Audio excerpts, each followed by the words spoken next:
உங்களை பற்றி தப்பாக பேசுகிறாங்களா? ரொம்ப ரொம்ப நல்ல விஷயங்க. உங்கள் கூட இருக்கவங்களே உங்களை பற்றி தப்பாக பேசுகிறாங்கன்னா அப்போ தான் நீங்கள் ஏதோ கரெக்டான ஒரு விஷயம் பண்ணிகிட்ருக்கீங்க அப்படின்னு அர்த்தம்.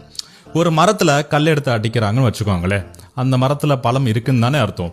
எதுவுமே இல்லைன்னா அந்த மரத்து பக்கத்துலனாச்சும் யாராச்சும் போவாங்கன்னு நினைக்கிறீங்க? So if they are talking about you, you are growing. Let them doubt.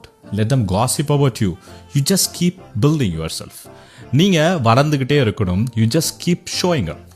நம்ம வேலையை நம்ம மட்டும் பார்த்துக்கிட்டே இருந்தாலே போதுங்க. பிகாஸ் அவங்களுக்கு ரெஸ்பாண்டோ இல்லை ரியாக்டோ பண்ண ஆரம்பிச்சிங்கன்னா you lose your energy and strength as well. இதெல்லாம் கண்டுக்காம வேலையை மட்டும் பார்த்துக்கிட்டே இருங்களே, you gain power and they will lose strength. கண்டிப்பாக ஒரு நாள் பின்னாடி பேசுகிறவங்க அவங்க முன்னாடி வந்துட்டு சொல்லுவாங்க, எனக்கு அப்போவே தெரியும்ப்பா இவன் ஏதாச்சும் சாதிச்சிருவான்னு சொல்லி, I am really proud of you அப்படின்னு சொல்லுவாங்க. பட் நம்ம செய்ய வேண்டியதெல்லாம் ஒரே ஒரு விஷயந்தான். வெற்றி கிடைக்கிற வரைக்கும் கரெக்டான விஷயம் செஞ்சுக்கிட்டே இருக்கணும், எவ்வளோ நாய்ஸ் வந்தாலுமே. Remember, never ever fight the noise. Just increase your volume with your success.